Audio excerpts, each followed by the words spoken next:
이 시간 우리 함께 하나님 찬양하며 나아갑니다. 함께 부르실 찬송가 325장입니다. 함께 부르실 찬송가 325장 예수가 함께 계시니 함께 찬양하겠습니다.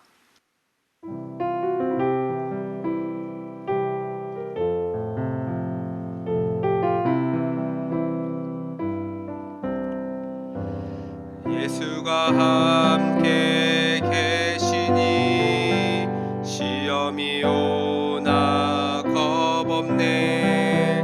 기쁨의 근원 되시는 예수를 위해 삽시다.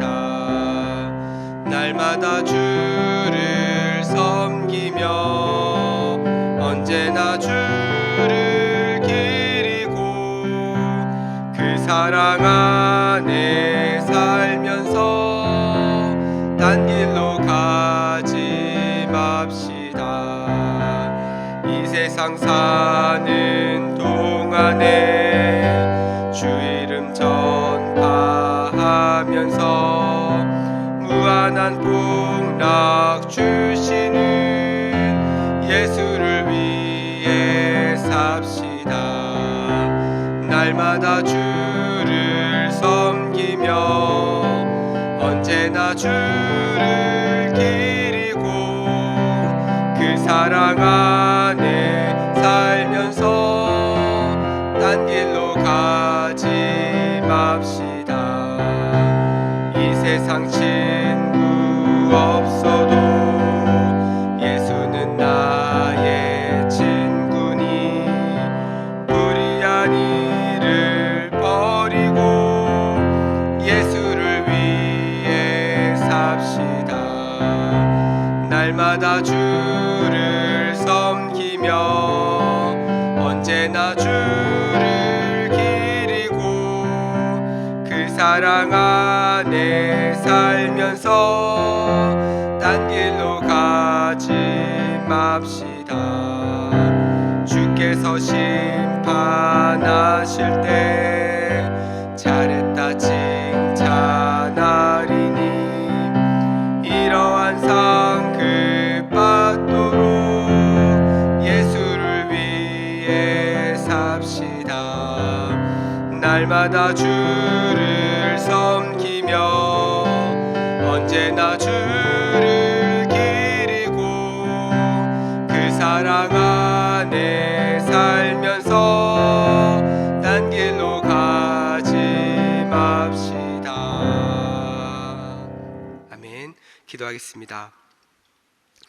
사랑하는 하나님, 이 새벽에도 하나님의 은혜를 붙잡고 예배의 자리로 부르신 은혜에 감사합니다. 예배로 하루를 시작하는 우리 모든 성도들의 삶의 자리마다 하나님의 은혜와 복을 허락하여 주시옵소서. 하나님과 동행하며 승리하는 하루가 되게 하여 주시옵소서. 하나님을 향한 그 갈급한 심령마다 하나님의 은혜로 채워지게 하여 주시며 하나님께서 채우시는 은혜로 날마다 오늘 하루도 승리하며 살아가게 하여 주옵소서. 그리하여 하나님께서 공급하시는 힘과 능력 가지고 가정과 사업장과 회사에서도 하나님의 자녀로 살아가는 데 부족함이 없게 하시고 우리 성도들의 삶의 현장에서도 살아계신 하나님의 은혜를 경험하게 하여 주옵소서. 튀르키예와 시리아 땅의 지진으로 고통받은 영혼을 불쌍히 여겨 주옵소서. 추가 피해가 일어나지 않게 하여 주시고 빠른 현장 복구가 진행되게 하여 주옵소서. 모든 상황에서 사단이 틈타지 못하게 하시고 하나님의 그 사랑과 긍휼하심의 은혜가 흘러가게 하여 주시옵소서. 또한 하나님의 은혜와 뜻을 구하며 하나님께 올려드리는 우리 성도들의 기도 제목들 주님께서 기억하여 주시고 하나님께서 허락하신 그 은혜와 위로를 아버지 허락하여 주시며 간구하는 모든 기도 제목들이 하나님의 뜻을 깨닫는 은혜와 믿음의 성숙으로 이어지게 하여 주시옵소서. 이 시간 함께 말씀을 나눕니다. 말씀을 전하는 자나 듣는 자 모두 살아계신 하나님의 그 말씀 앞에 서게 하여 주시고 주의 말씀으로 받게 하여 주시며 믿음으로 그 말씀 앞에 순종할 때에 하나님의 놀라운 역사가 일어나게 하여 주시옵소서. 이 모든 말씀 거룩하신 예수님의 이름으로 기도드렸습니다. 아멘.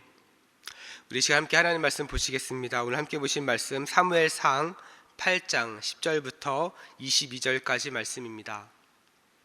함께 보신 말씀 사무엘상 8장 10절부터 22절까지 말씀, 제가 가진 구약성경 419면에 있습니다. 함께 찾으셔서 저와 여러분이 한 절씩 교독하겠습니다. 제가 먼저 읽습니다. 사무엘이 왕을 요구하는 백성에게 여호와의 모든 말씀을 말하여 이르되 너희를 다스릴 왕의 제도는 이러하니라. 그가 너희 아들들을 데려다가 그의 병거와 말을 어겨하니 그들이 그 병거 앞에 달릴 것이며 그가 또 너희의 아들들을 천부장과 오십부장을 삼을 것이며 자기 밭을 갈게 하고 자기 추수를 하게 할 것이며 자기 무기와 병거의 장비도 만들게 할 것이며 또 너희들의 딸들을 데려다가 향료 만드는 자와 요리하는 자와 떡 굽는 자로 삼을 것이며 그가 또 너희의 밭과 포도원과 감람원에서 제일 좋은 것을 가져다가 자기의 신하들에게 줄 것이며 그가 또 너희의 곡식과 포도원의 소산의 11조를 거두어 자기의 관리와 신하에게 줄 것이며 그가 또 너희의 노비와 가장 아름다운 소년과 나귀들을 끌어다가 자기 일을 시킬 것이며 너희의 양떼 10분의 1을 거두어 가리니 너희가 그의 종이 될 것이라. 그날에 너희는 너희가 택한 왕으로 말미암아 부르짖되 그날에 여호와께서 너희에게 응답하지 아니하시리라 하니 백성이 사무엘의 말 듣기를 거절하여 이르되 아니로소이다. 우리도 우리 왕이 있어야 하리니 우리도 다른 나라들 같이 되어 우리의 왕이 우리를 다스리며 우리 앞에 나가서 우리의 싸움을 싸워야 할 것이니이다 하는지라. 사무엘이 백성의 말을 다 듣고 여호와께 아뢰매 함께 읽습니다. 여호와께서 사무엘에게 이르시되 그들의 말을 들어 왕을 세우라 하시니 사무엘이 이스라엘 사람들에게 이르되 너희는 각기 성읍으로 돌아가라 하니라. 아멘. 할렐루야. 아멘. 오늘도 이 새벽에 나온 여러분의 모든 심령들마다 하나님께서 강력한 은혜로 임하시기를 축복합니다.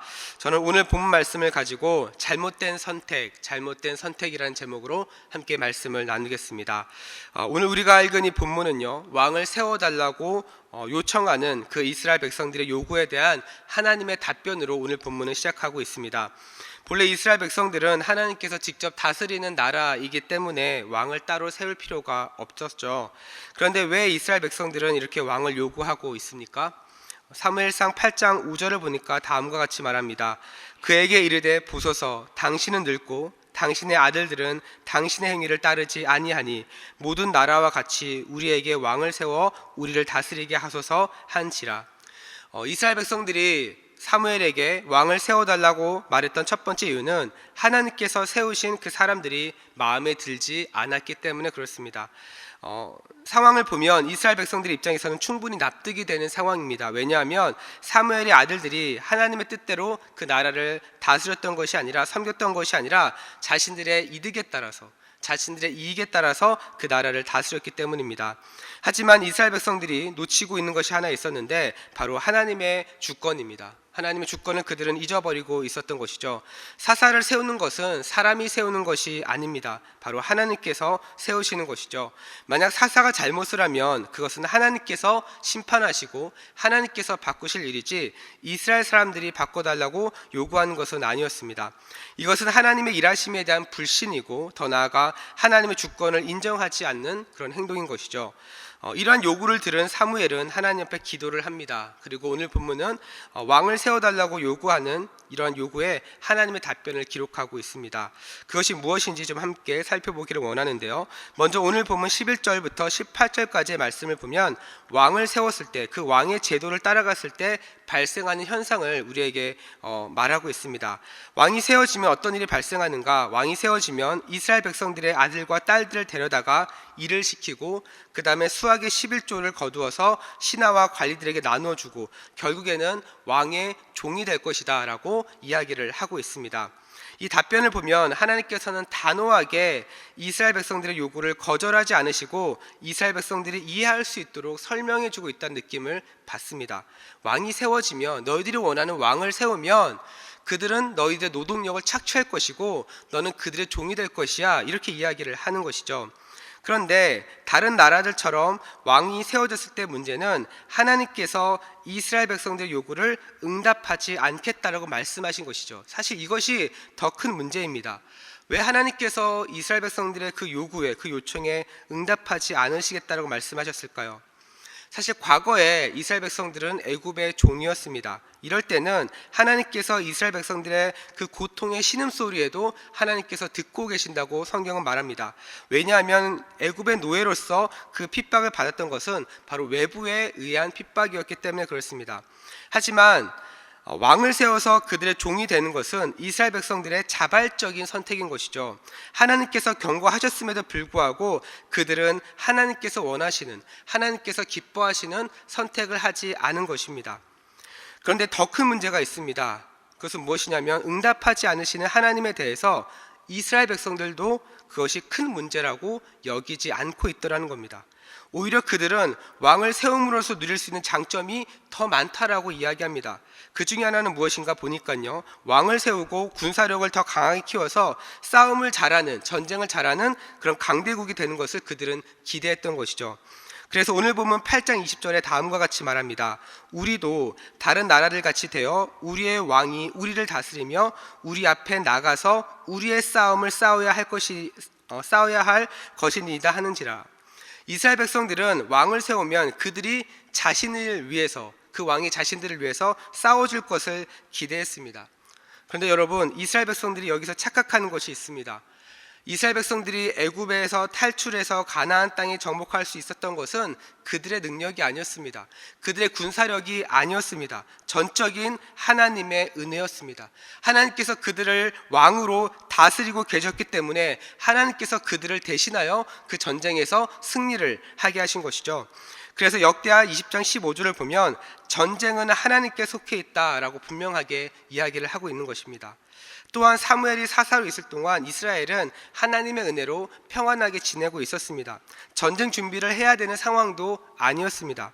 그래서 왕을 세우고 싶어하는 이스라엘 백성들의 요구는 하나님 보시기에 사실은 너무나도 교만한 태도로 지금 반응하고 있는 것이죠. 오히려 이스라엘 백성들은 완벽한 왕이신 하나님을 눈앞에 두고도 불완전한 인간의 왕을 세워달라는 잘못된 선택을 지금 하고 있는 것입니다. 여러분, 그렇다면 왜 이스라엘 백성들은 이런 하나님 앞에 교만한 태도를 가지고 왕을 세우고 싶어 하는 것일까요?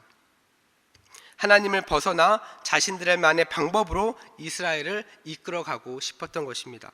그래서 왕을 세워달라고 하고 사무엘에게 요구할 때 반복되어지는 표현이 있는데, 먼저 8장 5절에 보니까 모든 나라와 같이, 그리고 오늘 보면 20절에도 우리도 다른 나라들 같이 되어라는 그런 표현입니다. 다시 말해서 우리도 다른 나라들처럼 한번 살아보고 싶다라는 거죠.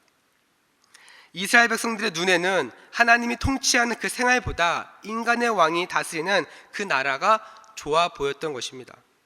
사랑하는 여러분, 이것이 바로 우리가 가지고 있는 연약함입니다. 눈에 보이는 것이 전부라고 생각하는 것, 눈에 보이는 것이 절대적인 것이라고 생각하는 것, 이것이 바로 우리 인간이 갖고 있는 연약함 중에 하나인 것이죠. 사실 성경은 보는 것에 대한 굉장히 중요성을 강조하고 있습니다. 예레미야애가 4장 17절을 보니까 이렇게 말합니다. 우리가 헛되이 도움을 바람으로 우리의 눈이 상하며 우리를 구원하지 못할 나라를 바라보고 바라보았도다. 예레미야 선지자는 바벨론에 의해 나라가 망하고 백성들이 포로로 끌려가는 그 원인을 그들의 눈이 상해서 하나님이 아닌 헛된 도움을 바랬기 때문이다 라고 이렇게 말합니다. 사랑하는 여러분, 그렇다면 여러분의 눈은 어디를 향하고 있나요? 여러분은 무엇을 바라보며 살아가고 계십니까? 2011년도에 유엔에서 세계 행복 지수를 발표했었는데요. 이때 1위를 했던 나라가 우리가 흔히 알고 있는 유럽 국가가 아니라 부탄이라고 하는 나라였습니다. 여러분 혹시 기억하시나요? 부탄은요, 소득 순위가 110위였습니다. 그런데 이 부탄은 교육비와 의료비가 모두 무료였고 금연을 하는 나라였기 때문에 담배 피는 사람도 한 명도 없었대요. 그러니까 공기가 얼마나 좋았겠습니까? 그런데 8년 후에 다시 행복지수를 발표했는데요. 부탄이 95위가 되었다고 합니다. 이렇게 변하게 된 원인이 무엇인가 조사를 해보니까 큰 원인들 중에 하나가 무엇이냐면 바로 스마트폰 때문이었어요. 과거에는 스마트폰이 없었을 때는 주어진 것에 자족하면서 살았는데 스마트폰을 통해서 사람들이 다른 나라를 본 겁니다. 다른 나라 사람들이 어떻게 사는지를 본 거죠. 그러다 보니까 자신들의 삶과 비교되기 시작하면서 상대적인 박탈감을 느낀 겁니다. 여러분, 이러한 모습은 오늘 본문의 이스라엘 백성들과 굉장히 비슷하다고 볼 수 있습니다. 이스라엘 백성들도 다른 나라를 보니까 눈에 보이지 않는 하나님보다 눈에 보이는 사람을 왕으로 세우는 것이 더 잘 먹고 잘 사는 것처럼 보였다는 거죠. 그러나 여러분, 우리가 잊지 말아야 할 것은 눈에 보이는 것이 우리를 살리는 것이 아니라는 겁니다. 우리 성도는, 우리 그리스도인은 눈에 보이는 것을 따라 살아가는 것이 아니라는 거죠. 좋은 집에 살고 좋은 차를 타고 다니고 돈을 많이 벌면 여러분 편하게 사는 것이지 잘 사는 것이 아닙니다. 실제로 재산이 많아도 우울증, 공황장애, 불면증 이런 것에 시달리는 사람이 얼마나 많이 있습니까? 여러분, 왜 이런 증상이 발생합니까? 눈에 보이는 것으로도 해결하지 못하는 문제가 있기 때문에 그렇습니다. 여러분, 그렇다면 성도는 무엇으로 사는 사람일까요? 로마서 1장 17절을 보니까 다음과 같이 말합니다. 복음에는 하나님의 의가 나타나서 믿음으로 믿음에 이르게 하나니 기록된 바 오직 의인은 믿음으로 말미암아 살리라 함과 같으니라. 사랑하는 우리 성도 여러분, 그리스도인을 살리는 것은 결국 하나님에 대한 믿음인 것입니다. 우리는 믿음으로 사는 사람들입니다. 그리고 이 믿음의 시작은 복음에 나타난 하나님의 의로부터 시작한다라고 말을 하고 있습니다. 하나님께서는 이스라엘 백성들이 이 믿음이 흔들리지 않기를 원하셨습니다. 그래서 왕을 세우면 그 왕에게 착취당하고 그 왕의 종이 될 것이다 라고 하나님께 경고를 했음에도 불구하고 그들은 듣지 않았습니다. 오히려 사무엘의 이러한 말을 그들은 거절하기 시작했습니다. 왜 그렇습니까? 눈에 보이는 왕의 제도에 이미 종이 되었기 때문에 그렇습니다. 그래서 하나님의 경고가 들리지 않았던 것이죠. 사랑하는 우리 성도 여러분, 다시 한번 여러분에게 질문을 드립니다. 여러분은 무엇을 따라 살아가고 계신가요?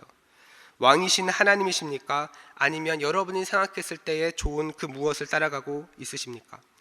오늘 본문의 백성들은 하나님 앞에 분명 잘못된 선택을 하고 있습니다. 이러한 잘못을 선택하게 된 하나님의 반응이 무엇이었습니까? 오늘 본문 22절을 보니까 그들의 말을 들어 왕을 세우라고 말씀하십니다. 그들의 요구를 들어줘라. 여러분, 이스라엘 백성들 입장에서 이것은 기도 응답일까요? 하나님께서 자신들의 요구에 응답해 주신 것일까요? 이것은 그들의 선택에 대한 존중을 하는 것이 아닙니다. 그들의 욕심대로 선택한 것을 그냥 내버려 두시는 겁니다. 로마서 1장 24절부터 32절까지 말씀을 보면 정욕대로 사는 사람들을 하나님께서 내버려 두셨을 때 그 앞에 기다리고 있는 것은 사형이라고 성경은 말합니다. 그 욕심대로 사는 것을 내어버려 두셨을 때. 사랑하는 우리 성도 여러분, 여러분의 인생은 이스라엘 백성들처럼 잘못된 선택이 아니라 하나님을 여러분의 왕으로 모실 수 있는 삶이 되기를 축복합니다. 그래서 하나님께서 여러분의 삶의 인도자 되셔서 오늘 하루도 승리하는 삶이 되기를 주님의 이름으로 축원드립니다. 우리 시간 함께 기도하며 나아가도록 하겠습니다. 우리 시간 기도하실 때 우리 먼저 함께 나눈 말씀 붙잡고 기도하기 원합니다. 하나님, 내 삶을 다스려 주옵소서. 내 생각, 내 계획, 내 판단을 의지하기보다 하나님을 내 삶의 왕으로 모시고 순종하며 따라가는 인생이 되게 하여 주옵소서. 이 믿음 붙잡고 살아갈 때 하나님, 살아계신 하나님을 경험하게 하여 주시고 오늘 하루의 나의 삶도 세상의 기준에 흔들리지 않게 하여 주시고 날마다 승리하는 삶이 되게 하여 주시옵소서. 또한 계속해서 우리 튀르키예와 시리아 지진 사태가 속히 복구될 수 있도록 기도해 주시고 또한 다음 주부터 시작되는 모든 양육훈련과 목장 모임 가운데 은혜 주셔서 모일 때마다 나눔이 풍성하게 하시고 말씀을 배울 때마다 하나님을 아는 지식이 깊어지게 해달라고 함께 기도하시기 바랍니다. 또한 러시아와 우크라이나 전쟁이 속히 종식되게 하시고 어려움 가운데 있는 북한과 또 우리 대한민국을 불쌍히 여겨달라고 우리 시간 함께 기도하며 나아가도록 하겠습니다. 우리 시간 기도하실 때 우리 간절히 주님 이름 부르고 함께 기도합니다. 주여, 사랑과 은혜가 풍성하신 하나님 아버지 감사합니다. 이 새벽에도 하나님 우리를 불러주시고 하나님 이 하루의 시작을 하나님께 기도하며 아버지 하나님 앞에 나아가게 하시니 감사합니다. 하나님 아버지, 이 시간 아버지 기도한 것은 하나님을 우리의 삶의 왕으로 모시며 나아가기를 원합니다. 하나님이 내 삶의 주인으로 인정하며 모시며 나아가기를 원합니다. 하나님 아버지, 우리의 삶을 다스려 주옵소서. 하나님, 우리의 인생을 우리의 계획, 우리의 생각대로 아버지 끌고 가려고 하는 것이 아니라 왕이신 하나님을 내 삶의 주인으로 모시고 그 하나님의 다스림을 받으며 순종하며 살아가는 인생이 되게 하여 주옵소서. 하나님, 이 믿음 붙잡고 나아갈 때 하나님 우리의 삶 가운데 살아계신 하나님의 은혜를 경험하게 하여 주옵소서. 그리하여 세상의 기준 앞에 흔들리지 않게 하여 주시고 날마다 승리하며 살아가는 인생 되게 하여 주옵소서. 하나님, 또한 계속해서 우리 튀르키예와 시리아의 이 지진 사태를 주님 불쌍히 여겨 주옵소서. 속히 복구시켜 주시고 하나님 일상이 회복될 수 있도록 하나님 아버지 인도하여 주시옵소서. 아버지, 러시아와 우크라이나가 계속해서 전쟁 가운데 있습니다. 하나님, 이 전쟁을 주님 속히 아버지 정말 종식시켜 주시고 하나님, 이 전쟁으로 인해서 아버지 고통받고 있는 국민들을 불쌍히 여겨 주시옵소서. 아버지, 다음 주부터 모든 야인훈련과 목장 모임이 시작됩니다. 하나님, 모일 때마다 나눔이 풍성하게 하여 주시고 하나님, 모일 때마다 하나님께서 함께 하여 주심을 주님 경험하게 하여 주시옵소서. 하나님, 두세 사람 이상 내 이름으로 모인 곳에 내가 너와 함께 하겠다고 하셨사오니 정말 주님의 이름으로 모이는 모든 목장들마다 모든 소그룹마다 하나님께서 함께하고 계심을 믿음으로 함께 은혜를 나누고 함께 정말 말씀을 나누고 살아계신 하나님을 고백하는 아버지 그러한 귀한 모임이 될 수 있도록 인도하여 주옵소서. 아버지, 또한 야인훈련이 아버지 시작됩니다.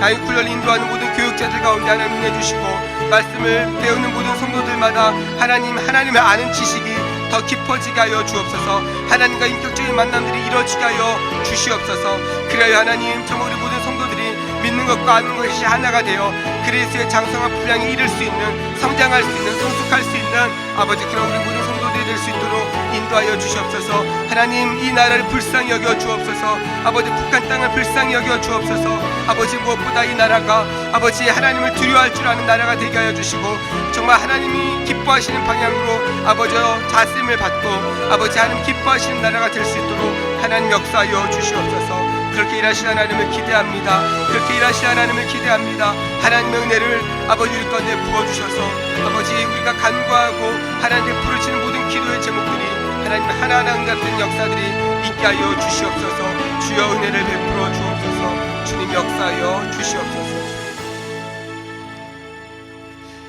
매주 목요일은 특별히 전도 및 선교 사명을 위해서 기도하는 날입니다. 이 시간 기도하실 때 주여 우리 위에 아버지의 마음을 부어주시사 많은 영혼을 구원하게 하여 주옵소서. 우리 교회가 돕고 있는 파송 및 후원 선교사들의 가정과 그 사역 위에 은혜를 부어 주옵소서. 전도와 선교의 사명을 감당할 수 있도록 성령의 능력과 성령의 기름 부으심이 있게 하여 주옵소서. 또한 계속해서 우리 담임 목사님을 위해서 기도해 주시고 함께 동역하시는 장로님과 사역자들 그리고 모든 직분자들이 사랑으로 하나 되고 온 교회가 성령으로 충만한 가운데 부흥의 역사를 이루게 달라고 기도하신 후에 자유롭게 기도하시면 되겠습니다. 시간 기도하실 때 먼저 저를 따라해 주시기 바랍니다. 주여 아버지의 마음을 주옵소서. 주여 아버지의 마음을 주옵소서. 우리 시간 다시 한번 주님 이름 간절히 부르고 주님께 기도하며 나아갑니다. 주여. 사랑과 은혜가 풍성하신 하나님 아버지, 이 시간 계속해서 우리 교회 전도와 선교 사명을 위해서 기도합니다. 하나님, 무엇보다 우리의 마음 가운데 하나님, 우리의 심령 가운데 하나님 아버지의 마음을 부어 주옵소서. 아버지, 한 영혼을